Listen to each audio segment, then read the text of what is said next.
പരാമർശിക്കുമ്പോൾ ഇന്ദിരാഗാന്ധിയെക്കുറിച്ചും തെറ്റായിട്ടുള്ള വാക്കുകളാണ് ഉപയോഗിച്ചിരിക്കുന്നത്. എമോ മത്തായി എഴുതിയ ഒരു ചാപ്റ്റർ കോട്ട് ചെയ്തിരിക്കുകയാണ്.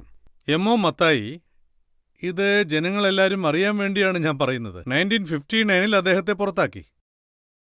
അദ്ദേഹം നെഹ്റുജിയുടെ PA ആയിരുന്നു. അദ്ദേഹം ഒരു ട്രസ്റ്റ് രൂപീകരിച്ചിരുന്നു. ആ ട്രസ്റ്റ് ബിർലാജിയിലൂടെയാണ് അദ്ദേഹം കരസ്ഥമാക്കിയത്. ഇപ്പോഴുള്ള 30 ജനറൽ മാർക്ക് അത് മത്തായിയുടെ ഓഫീസായിരുന്നു. അതിന്റെ ട്രസ്റ്റ് രാജ്കുമാരി അമൃത് കൗർ പിന്നെ പത്മജ നായിഡുവുമായിരുന്നു. പല സാഹിത്യകാരന്മാരും അവരെക്കുറിച്ച് ഒരുപാട് കാര്യങ്ങൾ എഴുതിയിട്ടുണ്ട്.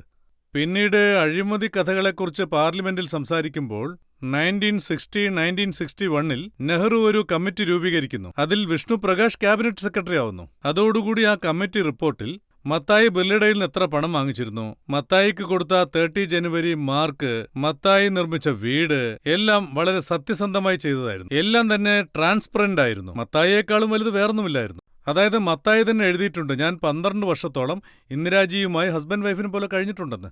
ഇതിൽ എന്റെ ഭാഗത്ത് എന്ത് തെറ്റാവുള്ളത്? മത്തായി എഴുതിയത് ഞാൻ അതുപോലെ തന്നെ പറഞ്ഞു, ജനങ്ങളോട് പറഞ്ഞു. ഇനി അവർ വായിക്കട്ടെ. ആ ഷീ എന്നുള്ള ചാപ്റ്റർ ഞാൻ വായിച്ചിരുന്നു. പക്ഷേ മൊറാർജി പ്രധാനമന്ത്രിയായിരുന്ന സമയത്ത് അദ്ദേഹം പബ്ലിഷ് ചെയ്യാനുള്ള പെർമിഷൻ കൊടുത്തിരുന്നില്ല. ഇന്ദിരാഗാന്ധി ഈ രാജ്യത്തിനു വേണ്ടി പല സേവനങ്ങളും ചെയ്ത വ്യക്തിയാണ്. ഈ രാജ്യത്തിനു വേണ്ടി ജീവത്യാഗം ചെയ്തു.